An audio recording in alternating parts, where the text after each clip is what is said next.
Écoutez, bonjour et bienvenue à chacun de vous. Avec le COVID-19, nous vivons des temps, c'est le téléphone, excusez-moi, on va baisser le son.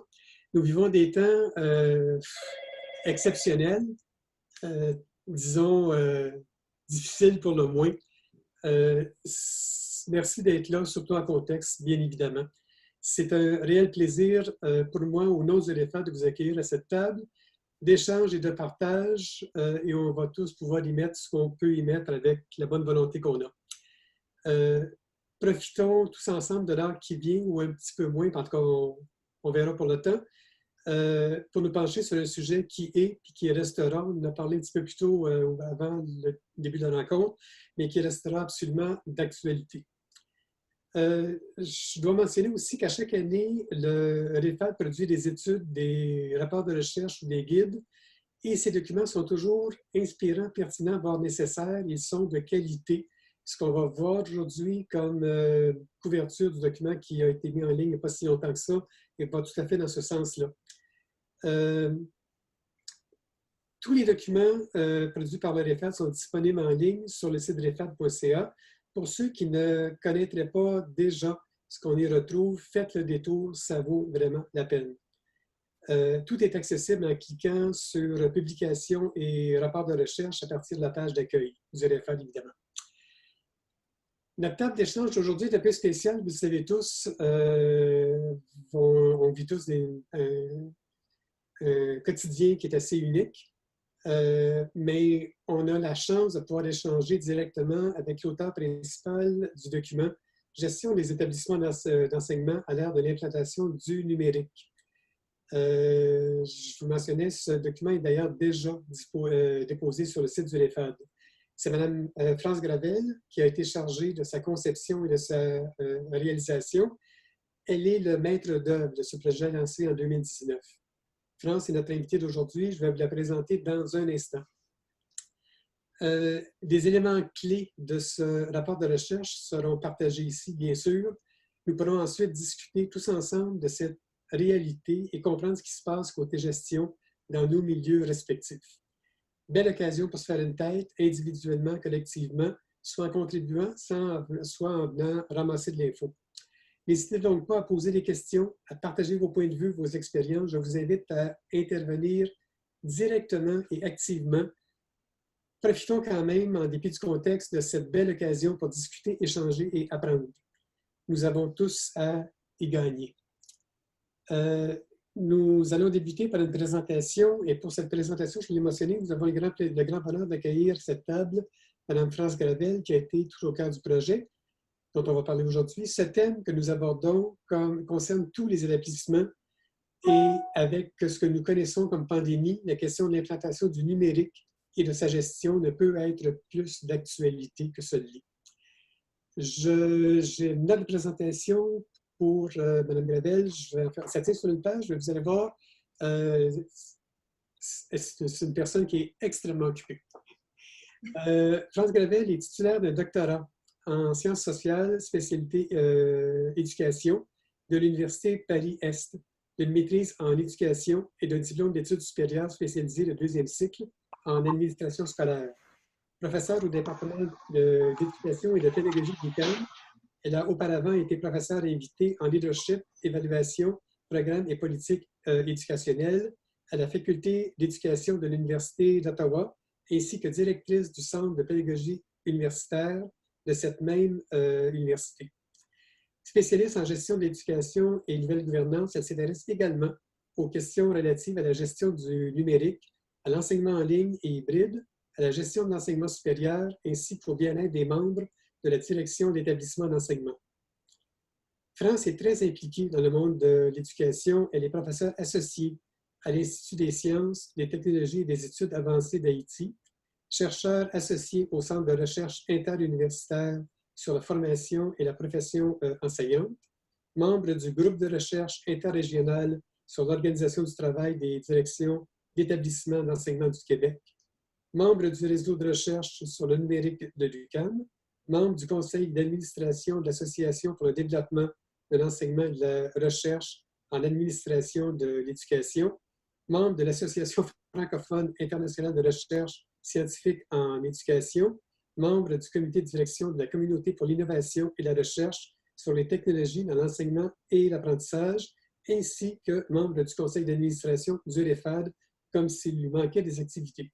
Avant de travailler dans le milieu universitaire, France Gravel a occupé différents postes à titre de directrice d'établissement d'enseignement à tous les paliers, primaire, secondaire, collégial et universitaire. Nous avons le grand bonheur de l'accueillir aujourd'hui. France, le micro est à vous pour le temps dont vous aurez besoin. Le 10 minutes dont on avait parlé initialement peut déborder facilement.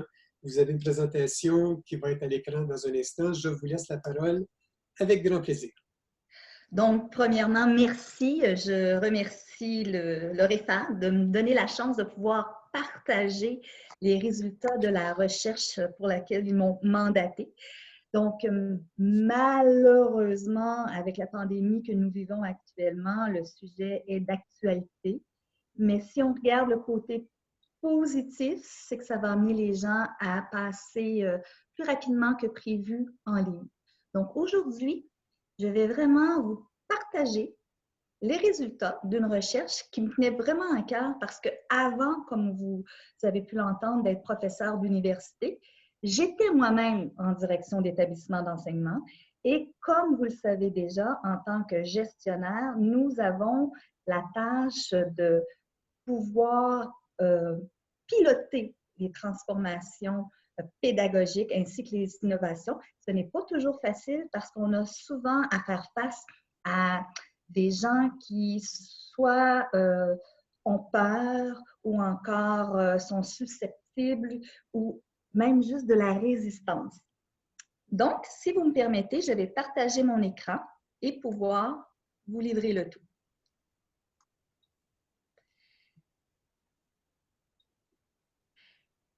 Donc, bien entendu, toute recherche ne se fait pas seule, c'est toujours avec une équipe.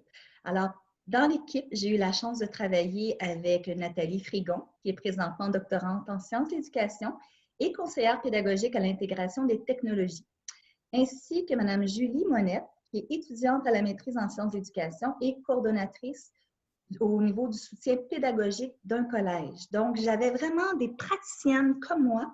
Donc, on travaillait ensemble, on était en mesure de faire de meilleurs liens quant à la gestion de l'implantation du numérique dans les établissements d'enseignement.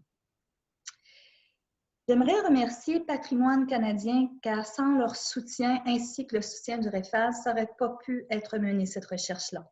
Donc, il y a eu vraiment une collaboration et aussi j'aimerais remercier de vive voix M. Alain Langlois qui était l'homologue à cette époque-là au niveau du REFAD. Donc, j'ai eu un très, très grand soutien de la part de M. Langlois. Les constats jusqu'à maintenant, donc les bases, c'est que, comme on sait, les élèves et les étudiants de nos jours ont de la difficulté avec l'enseignement traditionnel parce qu'ils sont pratiquement venus au monde avec la technologie entre les mains. Et le point 2 est vraiment d'actualité présentement. Les changements au niveau du numérique se font de plus en plus accélérés et surtout présentement à l'heure d'une pandémie. Au Canada, comme ailleurs à travers le monde, il n'y avait pas de recherche en lien avec la gestion de l'implantation du numérique parce qu'on s'intéresse aux élèves et aux étudiants, on s'intéresse aux enseignants et aux professeurs, mais on ne s'est jamais intéressé aux gestionnaires quand, d'emblée, comme je vous disais tantôt, ce sont les pilotes, les maîtres d'œuvre. Et bien entendu, selon plusieurs pays, ce sont les directions d'établissement qui sont en charge des innovations pédagogiques, donc de la pédagogie et de l'administration. Alors, comment préparer les élèves à acquérir les compétences du 21e siècle qui leur permettront de relever les nouveaux défis d'aujourd'hui et de demain? Les objectifs de la recherche étaient très spécifiques. C'était d'identifier les étapes de réalisation, donc des plans d'action qui permettent l'implantation du numérique, c'est-à-dire d'identifier des stratégies de gestion ainsi que des pratiques professionnelles qui existaient déjà, qui ont permis de soutenir les équipes quant à l'implantation du numérique et, bien entendu, identifier des modèles mis en place pour favoriser la transformation des cours à distance. Ce qui est intéressant dans cette recherche-là, habituellement, les participants ne sont pas nommés, c'est-à-dire qu'on fait en sorte que les gens ne puissent pas être identifiés. Mais cette fois-ci, c'est le contraire. On a voulu faire rayonner des établissements d'enseignement ainsi que des leaders, donc afin de permettre un meilleur réseautage. Et ce qui est intéressant également, c'est qu'on a eu la chance d'avoir des participants qui œuvraient tant au niveau primaire, secondaire, formation professionnelle, collégiale et universitaire qui ont voulu nous partager leurs pratiques de gestion ainsi que des documents de gestion, même des modèles pouvant être mis facilement en place. À titre d'exemple, le directeur des études ainsi que son adjoint du Cégep de la Pocatière, eux, leur stratégie, c'est de travailler au niveau international. Ils sont membres du programme Erasmus, c'est-à-dire que ce programme-là contient 9 pays et seul établissement d'enseignement au niveau de l'Amérique du Nord, c'est leur collège. Et c'est incroyable le réseautage qui est mis de l'avant pour faciliter l'implantation du numérique et au niveau de la gouvernance. Donc, oui, ça prend de nouvelles compétences à développer au niveau des élèves étudiants, au niveau enseignant-professeur, mais également au niveau des dirigeants. La cité collégiale, eux, utilisent beaucoup de visuels. Lorsque vous allez lire le rapport de recherche, vous allez voir des exemples concrets. Donc, eux, c'est vraiment par le visuel qu'ils ont réussi à pouvoir favoriser l'implantation du numérique. Donc, très, très, très intéressant. Je vous assure qu'il y a des photos ou encore plutôt des dessins très simples, mais qui en disent très long. L'Université Laval, vous savez que ça fait depuis 2005, ça fait longtemps qu'ils sont en ligne. Lorsque j'étais directrice du Centre de pédagogie universitaire à l'Université d'Ottawa, nous avons travaillé en collaboration avec l'Université Laval pour l'implantation du mode hybride. Donc, moi, je vous conseille d'aller lire les bonnes pratiques qu'ils ont mis en ligne, qu'on peut avoir accès en tout temps, ainsi que la politique de la formation à distance. C'est très bien fait et ça peut vous faciliter la tâche quant à l'implantation du numérique. L'UQAM. Donc, comme vous savez, avant, j'étais à l'Université d'Ottawa. Maintenant que je suis rendue à l'UQAM, je continue à travailler avec mon établissement d'enseignement pour la transformation en ligne des cours. Et eux, ce qu'ils ont décidé, c'était de favoriser l'implantation grâce à un financement. Donc, par exemple, à l'Université d'Ottawa, on avait le droit jusqu'à 5 000 $ pour transformer notre cours en ligne.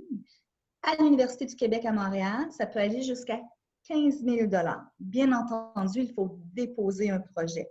Il faut justifier les dépenses, mais c'est là pour favoriser et aider le corps professoral quant à leur transformation. Et maintenant, j'aimerais qu'on puisse échanger quant à vos stratégies que vous avez utilisées, vos pratiques professionnelles, les modèles pour favoriser la transformation des cours à distance dans votre établissement ou encore comment ça s'est passé. Comment peut-on enrichir cette recherche-là? J'aimerais vous entendre. Merci beaucoup, beaucoup, France, pour ce survol rapide d'un document qui a toute sa valeur. Je vous invite, France le mentionnait à l'instant, mais je vous invite vraiment à aller lire ce document-là. Il est truffé, c'est un référentiel, c'est vraiment un document source dans lequel on peut puiser un tas d'idées sur l'implantation du numérique, les bonnes pratiques, le comment faire, des pistes d'action, des trucs à faire attention. En tout cas, bref, je vous invite vraiment à aller. Et il y a une table des matières absolument détaillée au point de départ qui vous permet de pouvoir aller chercher une section qui vous intéresserait particulièrement. Donc, France, merci beaucoup pour cette contribution à l'instant. Et j'essaie juste de retrouver mon afficheur parce que si vous voulez lever la main ou carrément prendre la parole. Juste une seconde, j'essaie juste de retrouver le chat de, de ce site. Si vous regardez dans la barre en bas, Michel, vous allez retrouver la barre sur l'onglet Converser. En bas complètement de votre écran. OK, c'est que je ne retrouve pas la barre au complet, je n'ai que le... OK, ça va, il y a une fenêtre pop-up qui vient de s'ouvrir, c'est beau. Voilà.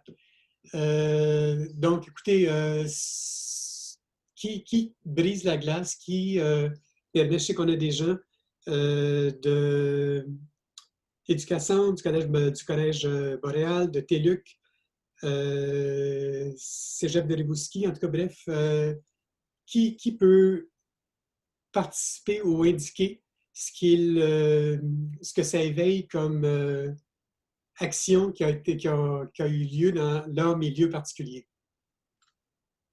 Je peux commencer si vous voulez, au Collège Boréal. Je ne suis pas certaine d'avoir bien compris la question, mais je vais aller vers ce que je pense. C'est que au Collège Boréal, les cours en ligne ont quand même toujours existé sous Boréal Édu, donc quasiment 15 ans passés, et ça a été mis de côté.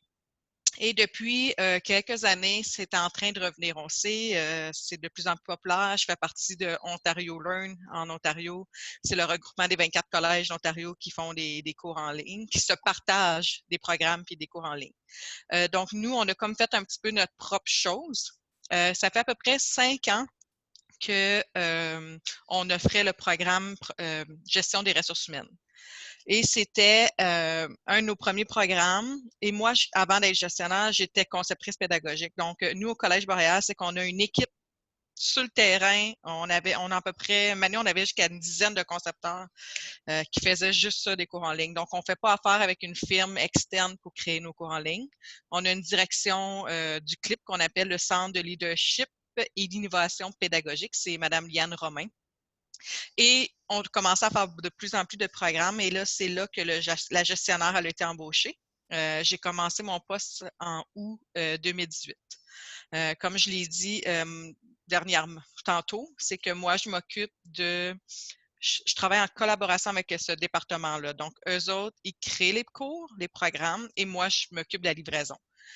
Donc, on s'assure, j'ai une agente qui travaille sur moi, elle a fait les offres, et moi, j'embauche.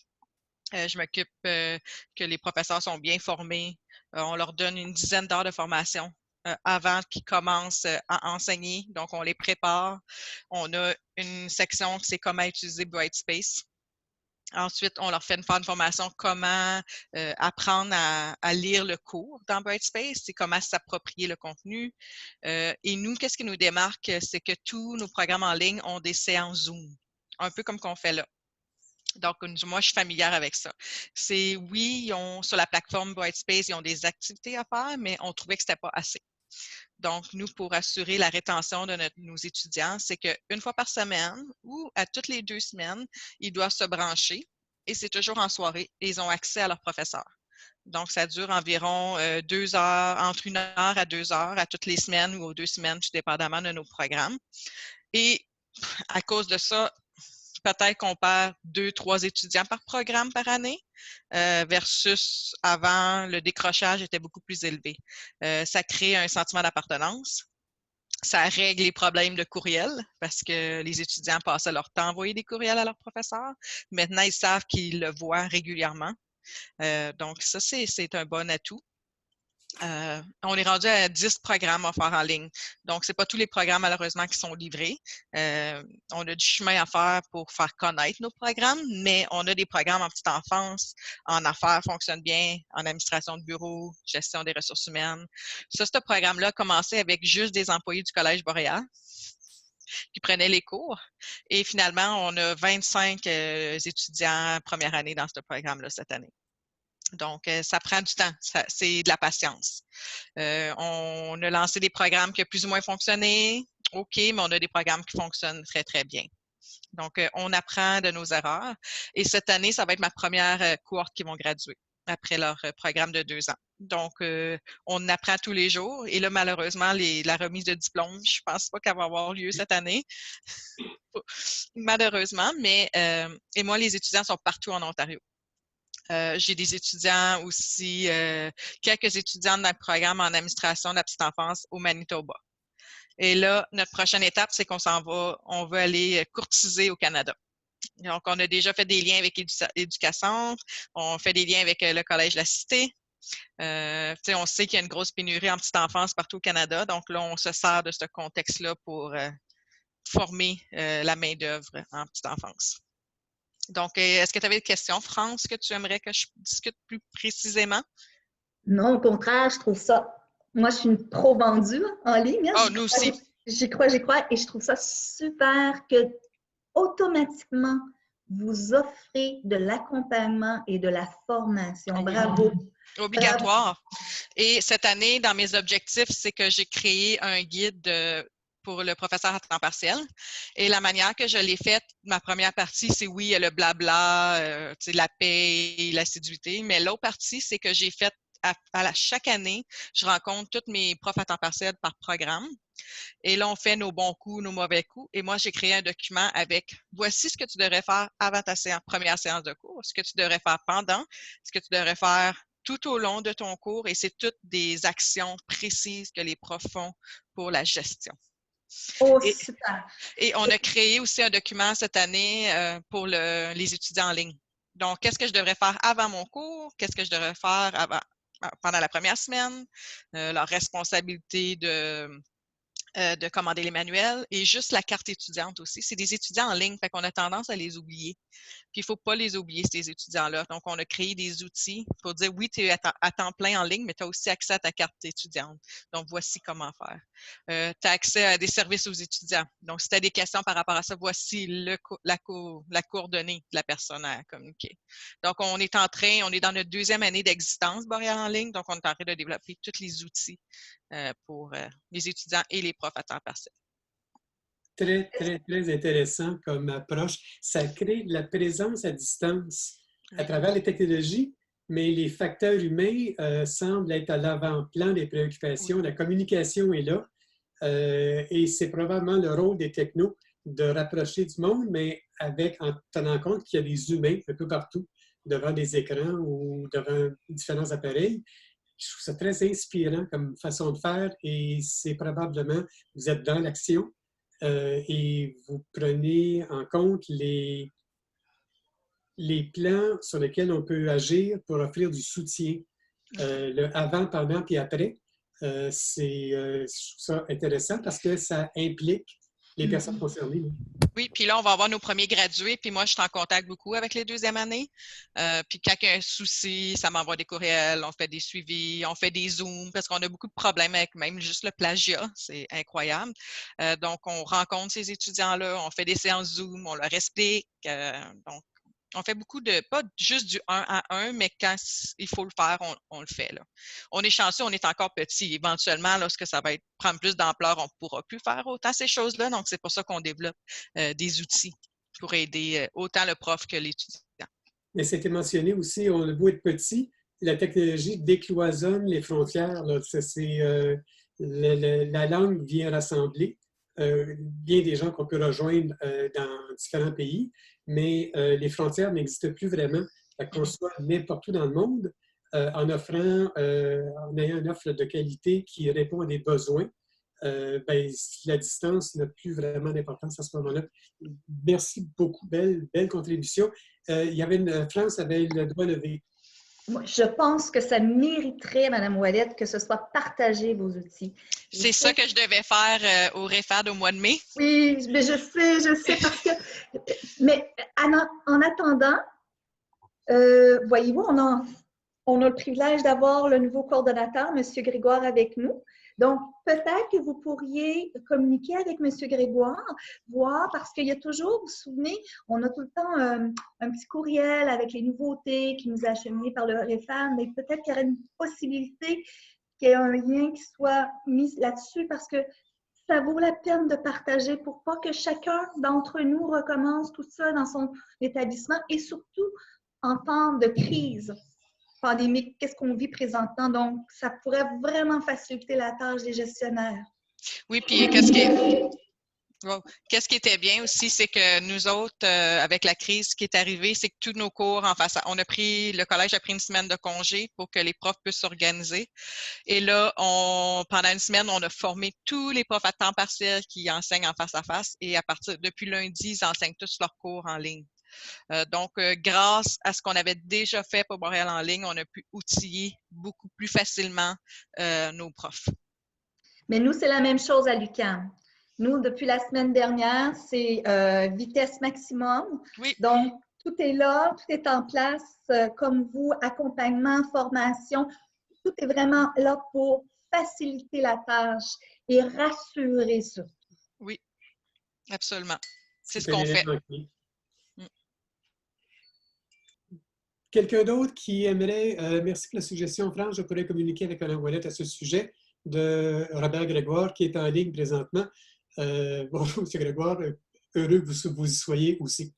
Quelqu'un d'autre qui pourrait parler de l'intégration des technologies, de la gestion qui est liée à ça, mais pour aller dans la foulée de ce qui vient d'être dit, pour enrichir, compléter, pour avoir d'autres expériences. N'hésitez pas, vous n'avez qu'à prendre la parole. Alors, je vais peut-être quand même contribuer un petit peu finalement. Moi, je suis récente au Collège Éducacentre, mais le Collège Éducacentre fait de l'enseignement à distance depuis très longtemps. En revanche, donc, pour ma partie, nous créons 2 nouveaux diplômes. Et donc, en créant ces 2 nouveaux diplômes, donc, en fait, on recrute des spécialistes de contenu qui, on espère, vont devenir nos enseignants. Donc, en fait, on commence à les, j'allais dire, biberonner depuis le début. Donc, on développe nos cours sur Moodle. Donc, on est sur Moodle 1, on va passer sur Moodle 2. Donc, en fait, on a créé sur cette plateforme des outils pour leur montrer comment on enseignait en ligne, comment les évaluations se passaient. Pour nous, Zoom est on a dans les programmes, les visioconférences font partie des méthodes d'évaluation. Donc, nos étudiants, nos enseignants doivent être familiers avec ces technologies-là. Et voilà, c'est ça en fait. Depuis le moment où en fait ils construisent leurs cours, ils se familiarisent avec les technologies et la pédagogie qui est liée aux nouvelles technologies. Donc nous, on a un petit peu cette avance peut-être par rapport aux autres, et ce qui fait que quand nos cours sont livrés, les enseignants savent déjà quoi faire. Alors, bien sûr, il se peut qu'on ait des spécialistes de contenu là, qui développent certains cours et qui ne puissent pas les enseigner après, mais on a donc sur la plateforme toute une partie pour les enseignants. Et donc, il y a une formation dédiée au début quand ils donnent le cours, et les cours de fait sont construits pour être donnés en ligne, donc avec tout un cheminement derrière pour les aider à donner ces cours. Merci beaucoup. Ce que j'entends, entre autres, dans vos propos, c'est que dans les derniers moments, c'est que au niveau même du design, il y a une préoccupation de faire le cours pour qu'il soit efficace et reçu comme il doit l'être en ligne. Ce n'est pas du présentiel qu'on transforme de façon un peu directe ou trop directe. En ligne, il y a vraiment une préoccupation de faire les choses de la bonne façon. C'est, je pense, une approche qui est incontournable. Merci beaucoup de ce commentaire. D'autres commentaires spontanés, peut-être du côté de la TÉLUQ. On a quelques personnes de la TÉLUQ sur l'implantation des technos et la gestion qui vient avec, forcément. Mais côté TÉLUQ, j'aimerais ça vous entendre s'il y a une personne qui peut partager un peu de son expérience. Est-ce que vous m'entendez? Très bien. Alors, moi, c'est André Deschênes de la TÉLUQ. Je vais vous parler avec mon expérience personnelle, pas avec mon expérience à la TÉLUQ dans ce cas-ci. Je pense qu'une des difficultés qu'on a, autant en tant que gestionnaire qu'en tant qu'enseignant en ligne, tout ça, c'est qu'avec la technologie, à mon avis, les patterns qu'on utilisait, les façons d'enseigner qu'on utilisait en présentiel, c'est différent pas mal. Je vous donne 2 exemples bien précis. Le premier, c'est à un moment donné, je reçois un fichier avec une extension que je ne connais pas et je ne suis pas capable d'ouvrir le fichier. Alors, d'habitude, quand j'ai des problèmes en informatique, j'envoie un petit courriel à ma fille, puis 10 minutes après, j'ai la réponse, puis je suis capable de me répondre. Alors là, 10 minutes après, elle me répond, mais elle me répond, j'ai pas trouvé. شو لسه بتاعنا؟ Alors, elle me dit, j'ai pas trouvé. Alors, je vais envoyer ça à mes comment on les appelle, en tout cas, leurs suiveux, là, dans les réseaux sociaux. Là. Alors, à mes contacts. Je vais envoyer ça à tous mes contacts. Alors, bon, d'accord. 20 minutes après, je reçois un courriel, moi, d'une personne qui me dit, bon, j'ai appris que vous vouliez avoir des renseignements là-dessus. C'était quelqu'un de l'Université de Calgary. C'est moi qui ai mis sur pied ce genre de technologie-là. Évidemment, je vous envoie les documents pour expliquer comment ça fonctionne. Et la personne en question, ce n'était pas un contact de ma fille. C'était, je pense, un contact d'un contact d'un contact de ma fille. Mais en 20 minutes, la question s'est répandue. Je ne sais pas jusqu'où. Mais voilà, j'ai eu la réponse comme ça dans 20 minutes. Alors, ce pas des choses qu'on pouvait imaginer lorsqu'on faisait du présentiel. Ça.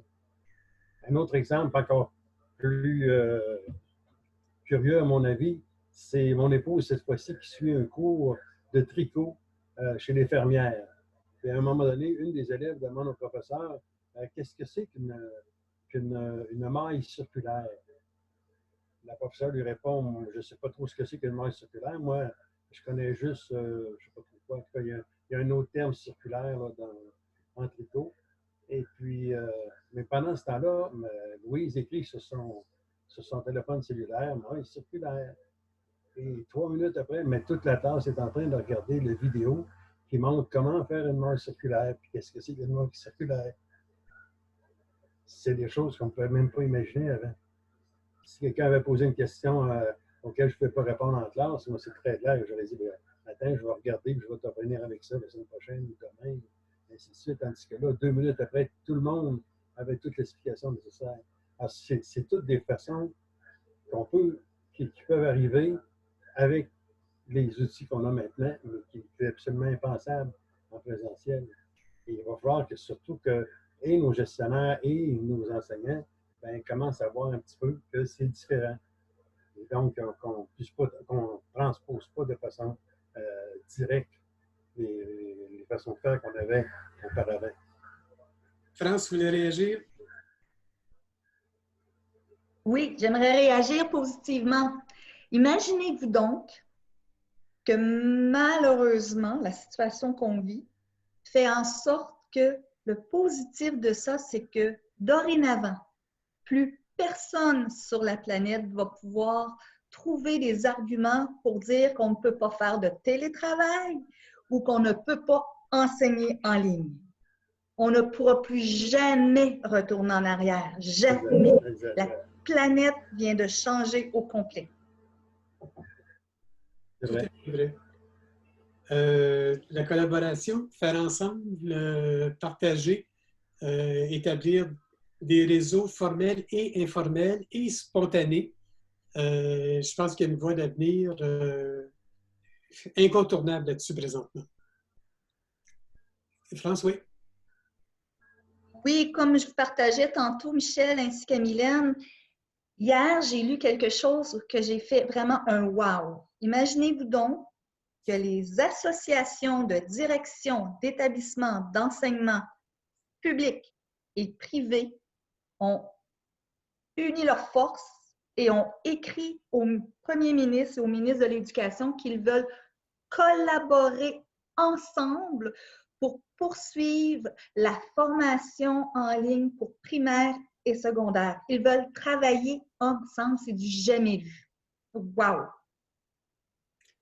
S'il y a quelque chose de bon à retirer de cette pandémie actuellement, c'est probablement un virage ou une ouverture, s'ouvrir les yeux sur d'autres réalités, d'autres façons de faire qui vont faire une différence dans l'avenir et les technologies sont là pour nous aider à y arriver. Il faut le faire de la bonne façon, mais la chose est possible. D'autres commentaires sont en avant votre main. Mylène, excuse-moi. Oui, Mylène, tu avais le pouce levé. Ah, OK, ça vient d'être enlevé. Je voulais juste dire que je trouvais, je trouvais ça extraordinaire ce que France venait de dire, parce que la collaboration, on y croit beaucoup. Hein? C'est la clé, effectivement. Quelqu'un d'autre, on a un groupe assez réduit présentement, mais quelqu'un d'autre pourrait contribuer en apportant une situation vécue, une expérience, ce qui l'interpelle.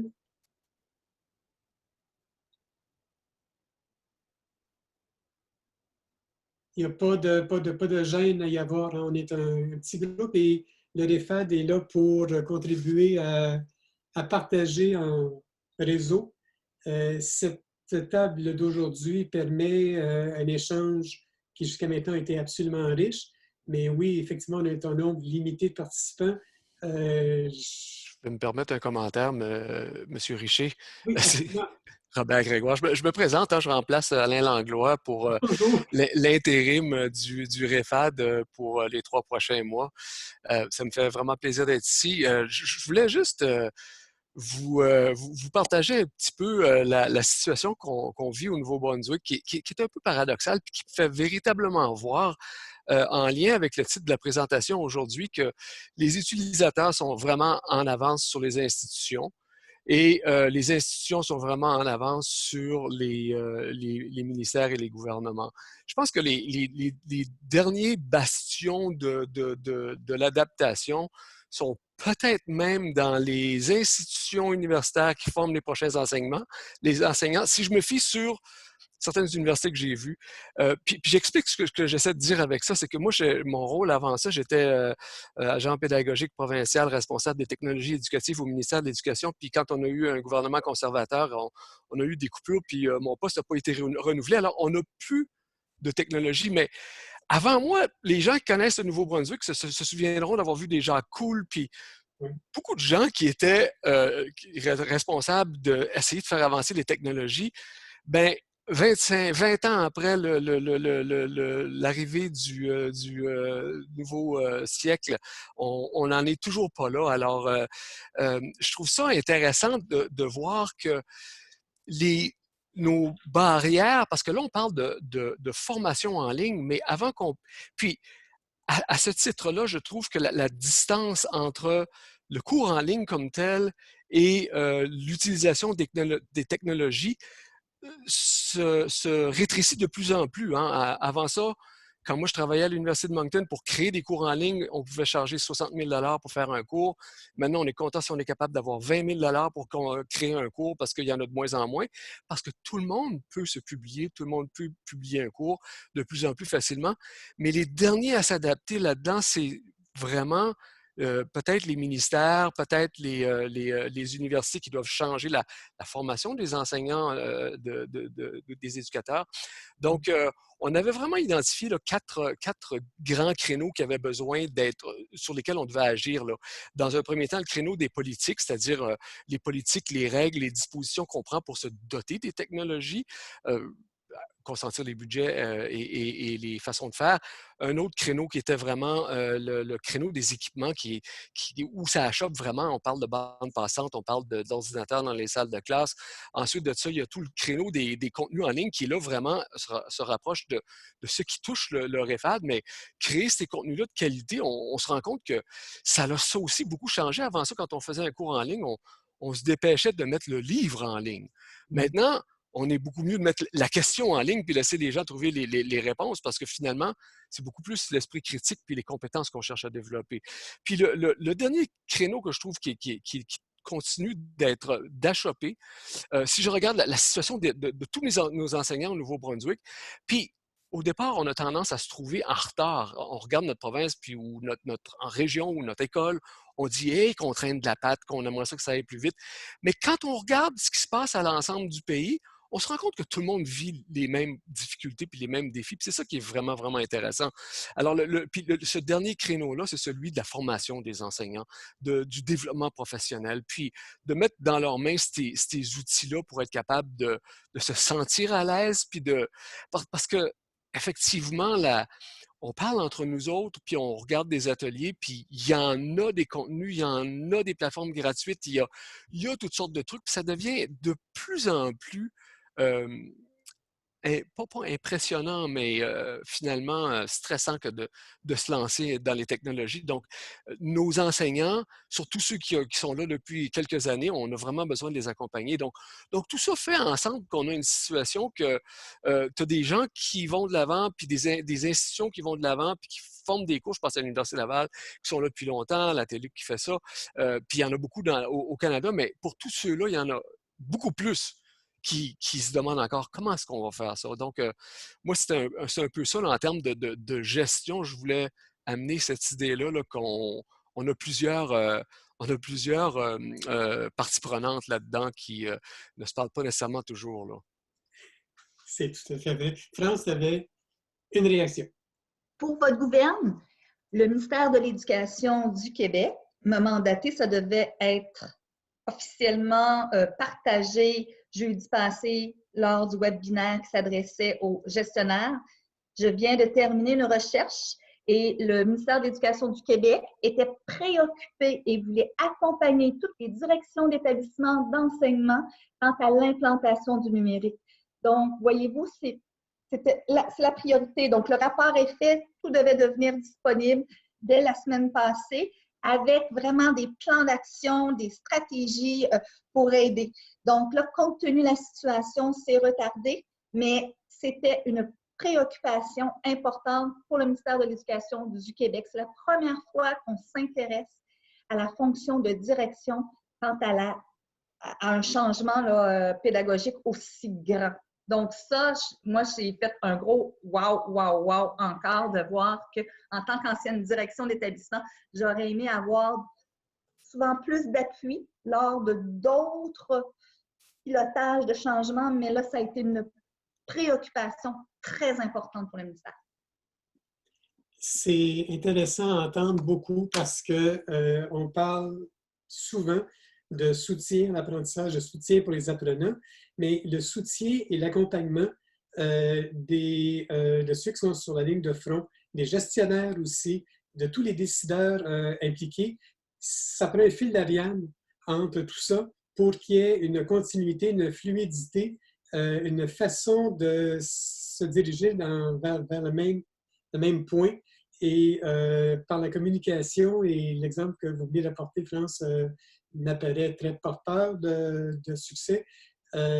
Si on peut arrêter d'être en vase clos, si on peut arrêter, si on peut s'ouvrir et essayer de comprendre comment on peut mieux faire avec souvent des outils pour lesquels on se fait envahir, mais il y a des dénominateurs communs dans ces outils-là.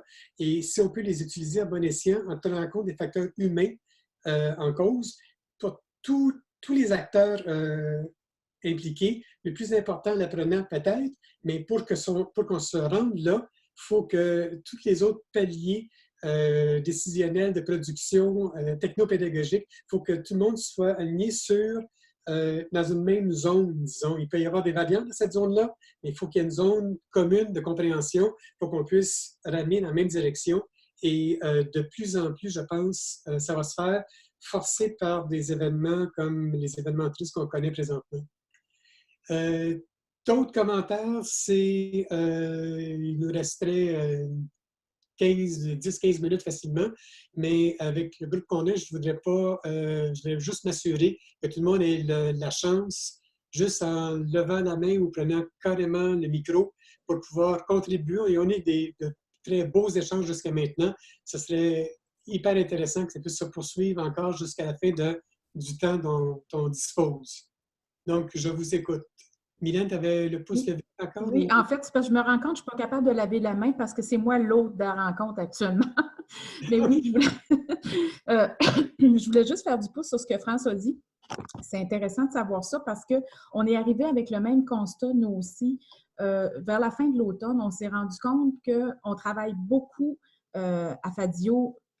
On encourage énormément que les gens travaillent le pédagogique, le technique avec le gestionnaire pour que tout ça soit justement en cohésion.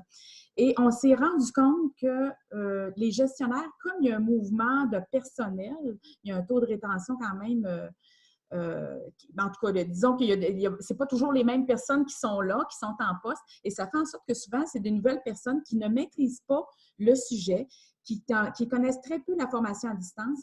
Et ça faisait en sorte que des gens sur le terrain, nos conseillers pédagogiques, n'avaient pas toujours l'appui nécessaire. Puis c'est pas par bon vouloir. Souvent, c'est vraiment parce qu'il y a une incompréhension. Puis le gestionnaire a besoin de bien maîtriser le sujet. Donc, c'est un peu là qu'on a décidé de mettre en place une formation pour les gestionnaires qu'on s'est donné. On a débuté déjà, tout l'ordre du jour était déjà établi, là, je veux dire, le plan de la formation qu'on a présenté au comité directeur. On était censé présenter ça à la table des partenaires au mois d'avril. Et puis, on devait débuter en octobre prochain pour former nos gestionnaires. Puis c'est vraiment, vraiment là l'essentiel parce qu'effectivement, on a des gens qui veulent beaucoup, beaucoup sur le terrain, mais s'ils n'ont pas l'appui ou une directive claire de leur gestionnaire, malheureusement, ils sont très limités dans leurs actions. Donc, c'est pour ça qu'on s'est dit qu'ils ont été très bien accueillis. J'ai présenté ça à notre comité de liaison qui est composé de directeurs de services en janvier et c'était très bien accueilli. Puis au départ, on se disait, on va faire ça à distance et même il y a des gens qui nous ont dit non, si vous pouvez venir chez nous pour qu'on puisse se regrouper entre gestionnaires d'un même établissement puis qu'on puisse entendre tout le monde en même temps votre message et qu'on puisse être à l'aise de poser vos questions. Donc, on était rendu là vraiment dans notre développement. C'est sûr qu'on va continuer à le travailler, mais là, disons que les priorités ont changé là, dans les dernières semaines. Mais effectivement, c'est vraiment important. Il y a certainement un travail d'éducation, de faire connaître, parce que dans la tradition de l'enseignement-apprentissage, tout ce qui est caractéristique de la formation en ligne, l'utilisation des technologies, il y a des adaptations à faire. Il faut connaître les possibles, il faut voir les avantages, il faut savoir comment en tirer le meilleur. Et je répète, à tous les niveaux. Donc, oui, c'est important de pouvoir impliquer les gestionnaires pour qu'ils puissent appuyer, soutenir toutes les démarches, comprendre le pourquoi de la chose et qu'on se rende tous avec une offre plus enrichie pour nos apprenants, nos étudiants, effectivement. France, tu avais la main levée, oui? Mylène, pour ta gouverne, vous allez pouvoir utiliser le rapport de recherche du ministère pour vraiment développer votre formation. La seule chose, puis j'ai un petit peu le goût de rire dans les dernières semaines, c'est juste que la fameuse étape qui devait être la plus importante, bien, on vient de passer la planification à l'action. C'est celle-là habituellement qui prend le plus de temps, mais là, ça a fait « Wouh! » Mais oui, tu vas pouvoir l'utiliser pour bâtir la formation. Merci, France. De toute façon, on avait déjà prévu parce que, tu sais, il faut dire que la rencontre d'aujourd'hui, c'est la 3e fois que je l'entends. J'ai assisté justement au colloque de la CERTA, puis après ça, à l'aspect de la formation à distance. Donc, c'est pour ça que... Mais c'était sûr qu'on allait te consulter pour ça, là.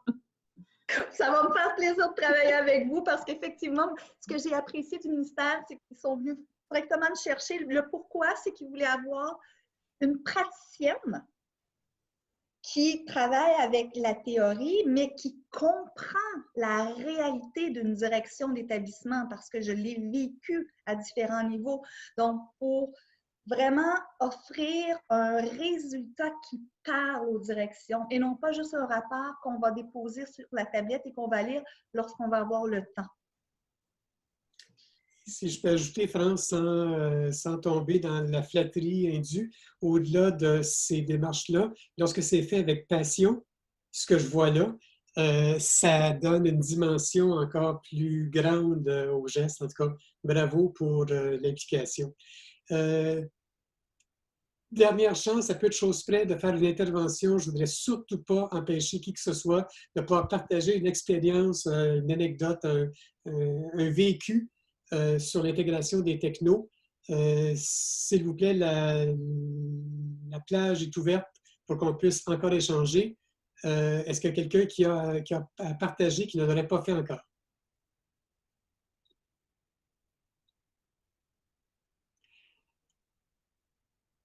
Je vois des commentaires sur le chat, là, fantastique, wow. Ça rejoint des commentaires qui ont été émis plus tôt. Mais effectivement, dans cette rencontre d'aujourd'hui, avec probablement, j'anime ces tables-là depuis un petit moment, et c'est probablement COVID-19 oblige, la table d'échange et de partage avec le moins de participants, mais c'est une de celles dans lesquelles il y a du très bon matériel. Il y a le document que vous avez chapeauté, créé, aidé avec les collaborations identifiées déjà à rendre en ligne, à rendre disponible. France, ce document-là, j'invite tout le monde à aller le lire d'une part, mais à le partager aussi. Faites courir l'information partout où ça peut être utile. C'est un document qui est riche d'exemples, de pistes d'action, de tout ce qu'on peut faire et tout ce qu'on peut éviter aussi à l'occasion. Mais c'est un document qui est vraiment un document de référence. N'hésitez pas à le partager, à faire connaître à travers cet onglet du REFAD, les autres documents qui sont là. Ce sont des contributions qui sont, à mon sens, majeures et dont tout le monde peut vraiment profiter, tous les acteurs impliqués, évidemment. Dernière chance, dernier commentaire, M. Grégoire ou d'autres, juste pour attacher les dernières ficelles, nous serions à 5 minutes du temps dont on dispose officiellement. Mais on a du temps, évidemment.